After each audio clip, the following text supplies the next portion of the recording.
और fully reusable rockets एक reality बन जाता है तो भैया स्पेसएक्स को कोई नहीं रोक सकता। गारंटी है 30 बिलियन डॉलर का रेवेन्यू जनरेट कर सकता है स्पेसएक्स के लिए, और इसका मतलब भैया पैसा ही पैसा होगा।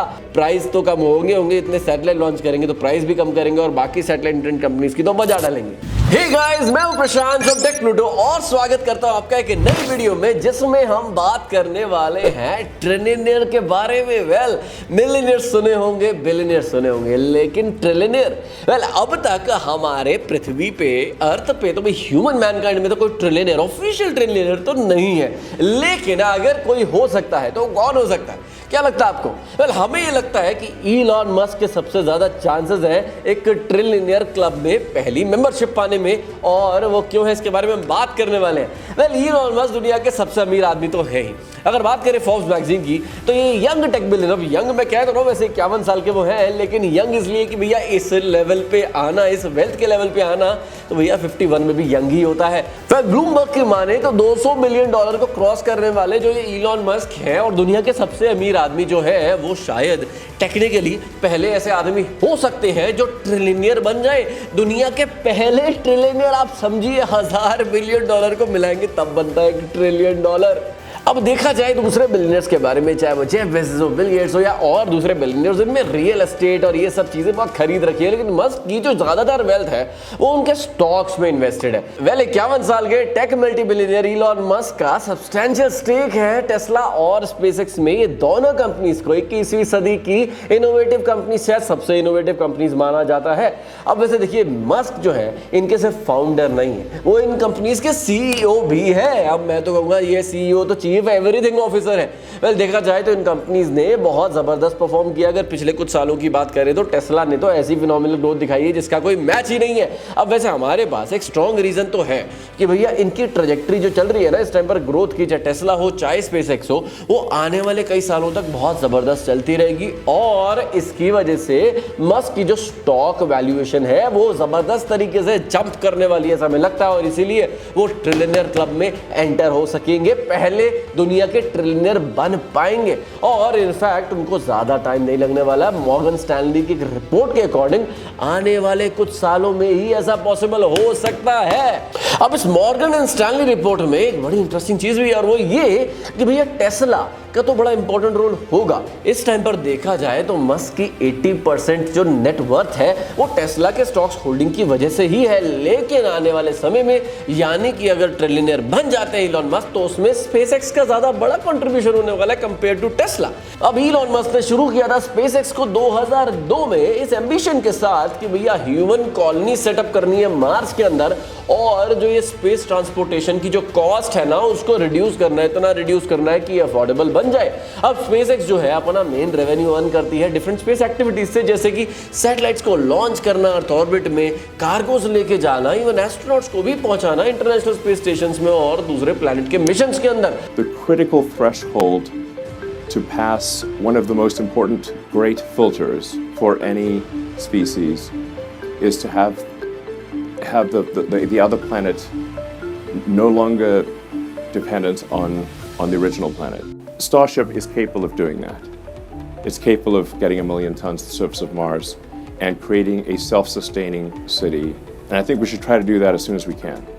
अब स्पेसएक्स का जो करंट रेवेन्यू और प्रॉफिट नंबर्स है बहुत ज्यादा ही कुछ इंप्रेसिव तो नहीं है, लेकिन इन्वेस्टर्स का ये मानना है कि भैया ये ना ग्राउंड बना रहा है अपना आने वाले बड़े बिजनेसेस के लिए, जिसके लिए काफी इन्वेस्टमेंट कर रहा है ऑलरेडी, और शायद खुद स्पेसएक्स $1 ट्रिलियन कंपनी बन जाए। और ऐसा एक बिजनेस होने वाला है स्टारलिंक। वेल, स्पेसएक्स की एक सब्सिडरी कंपनी जो सैटेलाइट इंटरनेट सर्विस प्रोवाइड करती है। वैसे काफी स्ट्रांगली एक्सपर्ट्स का मानना है कि आने वाले कुछ साल में ज्यादा से ज्यादा लोग सैटेलाइट इंटरनेट की तरफ जाएंगे ऑप्टिक फाइबर्स को छोड़ के, और ये बहुत बड़ा फाउंडेशन बनाएगा स्टारलिंक के एक्सपोनेंशियल ग्रोथ का। अभी इसी समय इस टाइम पर 70 लाख सब्सक्राइबर्स है स्टारलिंक के अमेरिका और यूरोपियन मार्केट्स में, जो कि एक कमाल का फीट है जिसने 2019 में लॉन्च किया था अपने आप को, और आज 2022 में उसमें कोविड भी आया, फिर भी इतनी ग्रोथ आई है कि भैया 70 लाख लोग सब्सक्राइब कर चुके हैं इस सैटेलाइट इंटरनेट कंपनी की सर्विसेज को।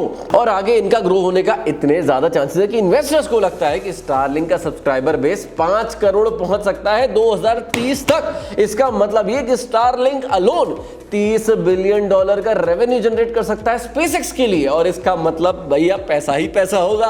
अब स्टारलिंक का जो फ्यूचर एक्सपोनेंशियल ग्रोथ है ना, ये अनटैप्ड इंटरनेट मार्केट की वजह से ज्यादा होगा, क्योंकि इस टाइम पर यूनाइटेड नेशन के सर्वे की अगर बिलीव करें, बात करें, तो 3 बिलियन लोग इस टाइम पर पूरी दुनिया में हैं, जो कि दुनिया का लगभग 40% है, और उन लोगों के पास इंटरनेट है ही नहीं। अब प्रॉब्लम ये है कि वो एक ऐसी जगहों पे रहते हैं जहां पर फाइबर ऑप्टिक्स को ले करना एक इम्पॉसिबल टास्क है या फिर फाइनेंशियली फीजिबल नहीं है। इस वजह से कंपनीज उस डायरेक्शन में इन्वेस्ट नहीं करती। अब सैटेलाइट इंटरनेट टेक्नोलॉजी ऐसी है कि जिस तरीके से कहीं पर भी आप चले जाएं, वहां पर आप उसको एक्सेस कर सकते हैं, और यहां पर मौका मिलता है सैटेलाइट इंटरनेट कंपनीज को कि वो ऐसी जगह पे जो यूजर्स हैं उनको अपनी सर्विसेज प्रोवाइड करें और ये सारी अनटैप्ड मार्केट को टैप करें। अब स्टारलिंक इसके अलावा, इस लार्जली अनटैप्ड मार्केट के अलावा एक और मार्केट को टैप करने में लगा है, और वो है हाईली लुक्रेटिव मार्केट, क्योंकि वो कैटर करने वाले हैं हाई एंड क्लास को, और वो होगा एयर ट्रैवल पैसेंजर्स या फिर ऐसे लोग जो लग्जरी यॉट्स या शिप्स में जाते हैं, यानी क्रूजेस में जाते हैं। वेल, इनका नाम दिया गया है स्टारलिंक एविएशन और स्टारलिंक मैरीटाइम, और इनके बेसिस पे आप चाहे फ्लाइट में बैठे हो या फिर अपने पर्सनल यॉट में, आप मूवीज को स्ट्रीम कर पाएंगे, देख पाएंगे, इंटरनेट की अनऑब्स्ट्रक्टेड सर्विसेज को ले पाएंगे। और इस चीज को पॉसिबल करा है स्टारलिंक के 3000 सैटेलाइट्स ने, जो कि अर्थ के लोअर ऑर्बिट में ट्रैवल करते हैं, मतलब कि अपनी चक्कर लगाते रहते हैं और आपको सर्विसेज प्रोवाइड करते रहते हैं। वेल, देखा जाए तो इस सेगमेंट में, सैटेलाइट इंटरनेट कंपनीज के सेगमेंट में, अर्थ ऑर्बिट के अंदर इतने सैटेलाइट किसी और कंपनी ने डिप्लॉय ही नहीं किया, और स्टारलिंक सिर्फ इतने ही सैटेलाइट से नहीं मानने वाली है, 12,000 और सैटेलाइट लॉन्च करने वाली आने वाले कुछ सालों में। और उन्होंने तो अपना गोल बना रखा है कि भैया 42,000 सैटेलाइट्स रोम अराउंड कर रहे होंगे पूरे अर्थ को 2030 तक। आप सोच के देखिए, इतने सैटेलाइट्स एक सैटेलाइट इंटरनेट कंपनी अगर लॉन्च करेगी तो क्या ही होगा, उस सेगमेंट का मोनोपोली हो जाएगी तगड़ी वाली स्टारलिंक की। इस सेगमेंट के अंदर कोई और बचने वाला है नहीं, बस प्राइस कम होने वाले हैं। लेकिन अगर प्राइस तो कम होंगे, इतने सैटेलाइट लॉन्च करेंगे तो प्राइस भी कम करेंगे, और बाकी सैटेलाइट इंटरनेट कंपनीज की तो बजा डालेंगे।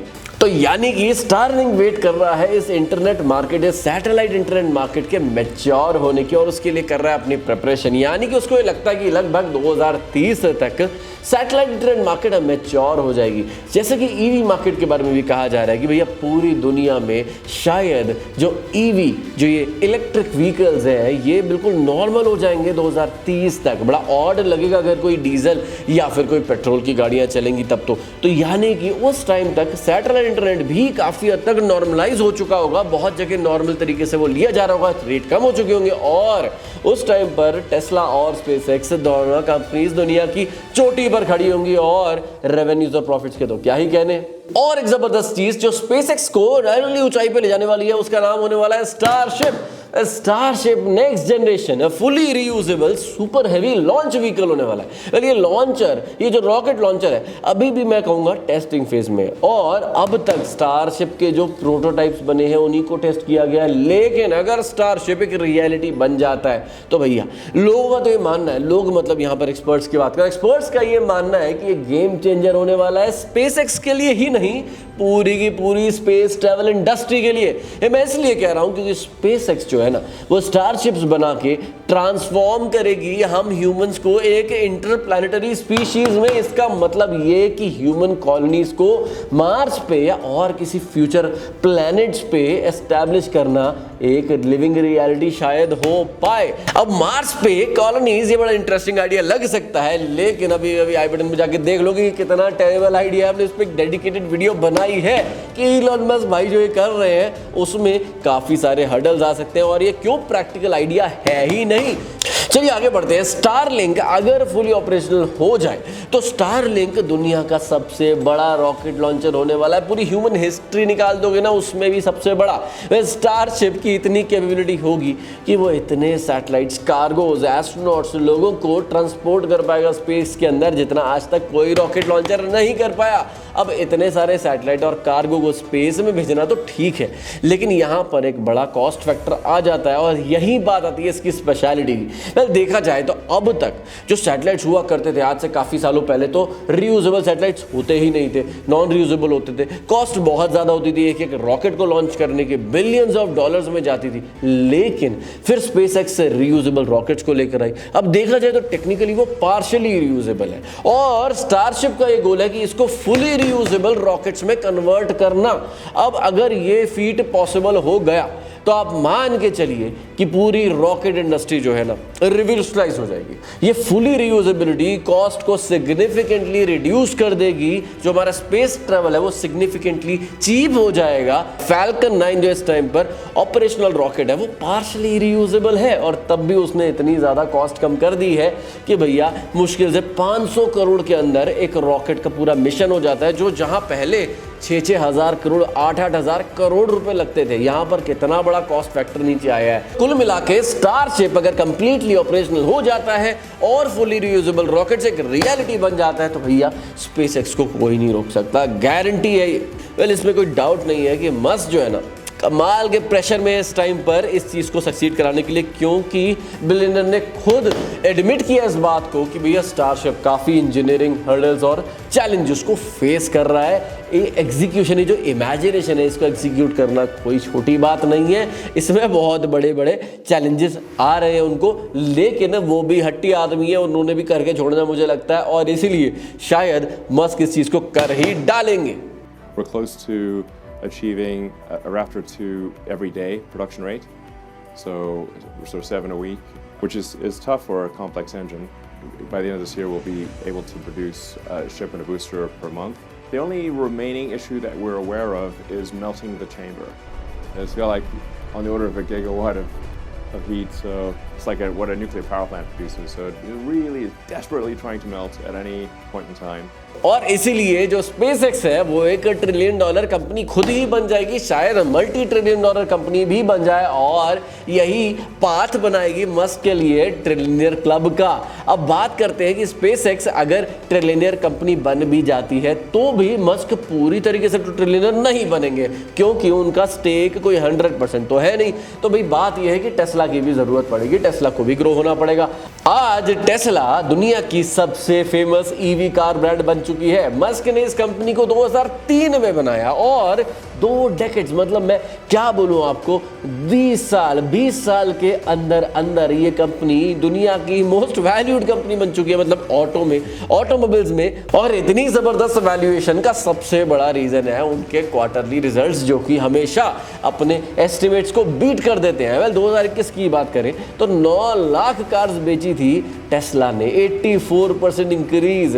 वेल, देखा जाए तो सेमीकंडक्टर्स की शॉर्टेज इस टाइम पर ऑटो इंडस्ट्री को काफ़ी परेशान कर रही है, लेकिन पता नहीं कमाल ही है टेस्ला का कि भैया अपनी ईवी कार्स बनाता जा रहा है। वैसे यहाँ पर एक और बात करनी पड़ेगी, जो है सोलर बिजनेस की। अब सोलर बिजनेस टेस्ला का एक फ्लैगशिप बिजनेस नहीं है, लेकिन ये काफ़ी इंपॉर्टेंट है उनके फ्यूचर प्लान्स को देखते हुए। ना फ्यूचर में इलॉन मस्क टेस्ला को ना एक कार कंपनी की तरह नहीं देखते, एक फुल फ्लेजेड एनर्जी कंपनी की तरह देखते हैं, और इसी वजह से टेस्ला ने काफ़ी हेवीली इन्वेस्ट किया है सोलर बिजनेस के अंदर। अब इस इन्वेस्टमेंट से निकल के आए हैं एनर्जी प्रोडक्ट्स जैसे Tesla solar panel, Tesla battery pack, और टेस्ला के इन्वेस्टर्स का ये मानना है और बिलीफ है कि भैया ये 2 प्रोडक्ट आगे बहुत बड़े प्रोडक्ट बनने वाले हैं सोलर मार्केट के अंदर, और खूब सारा प्रॉफिट लेकर आने वाले हैं टेस्ला के लिए।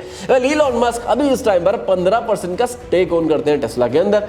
अब ये स्टेक स्पेसएक्स की कंपैरिजन में तो काफी कम स्टेक है, लेकिन अगर टेस्ला जिस तरीके से ग्रो कर रही है, अगर ये मल्टी ट्रिलियनियर कंपनी बन जाती है, तो भैया ये 15% स्टेक भी करीब 300 से 400 बिलियन डॉलर की वर्थ बना देगा आने वाले कुछ सालों के अंदर। तो यानी एक तरफ टेस्ला का 300 से 400 बिलियन डॉलर का स्टॉक, और दूसरी तरफ स्पेसएक्स का 600 से 700 बिलियन डॉलर का स्टॉक। इन 2 स्टॉक्स को मिला दिया जाए तो भैया मस्क बन जाएंगे दुनिया के पहले ट्रिलियनियर। अब ऑब्वियसली जितनी भी हमने बातें बोली हैं स्पेसएक्स और टेस्ला के बारे में, ये रिस्क और एक्सटर्नल फैक्टर से इफेक्ट हो सकती है। हो सकता है ये चीज़ आने वाले 3 साल में ना, आने वाले 6 साल में हो जाने वाले 10 साल में हो जाए, लेकिन हमारा ये मानना है कि अगर कोई दुनिया में ट्रिलियनर बन सकता है तो पहला तो भैया मस्क ही बनेगा। और हो सकता है कि शायद सिर्फ और सिर्फ कई सालों तक अकेले मस्क ही एक ट्रिलियनर बने रहे। ऐसा बिल्कुल पॉसिबल है, ये इतनी बड़ी बात है। बट देखा जाए ना तो एक मिनट के लिए सोचना, आप मस्क ट्रिलियनर बन जाए, ये उसके लिए नहीं, पूरी की पूरी ह्यूमैनिटी के लिए शायद ज़्यादा अच्छी बात होने वाली है। क्योंकि स्पेसएक्स हो, चाहे टेस्ला हो, चाहे टेस्ला का सोलर बिजनेस हो, ये जो हमारे ह्यूमन मैनकाइंड है उसकी सबसे ज़्यादा बड़ी प्रॉब्लम्स और चैलेंजेस को फेस करते हुए उनको सॉल्व करने की कोशिश कर रहे हैं। हम एक इंटरप्लैनेटरी स्पीशीज़ बनाना चाहते हैं और क्लाइमेट चेंज को फाइट करना चाहते हैं। ये बात तो है कि हम होप करते हैं कि मस्क एक ट्रिलियनर बन जाए, और मुझे लगता है ज़रूर बन भी जाएंगे। ये थी आज की स्पेशल वीडियो। अगर आपको वीडियो पसंद आई तो स्मैश कर देना लाइक बटन को और सब्सक्राइब कर देना हमारे चैनल को। मैं हूं प्रशांत, मिलता हूं आपसे अगले एपिसोड में।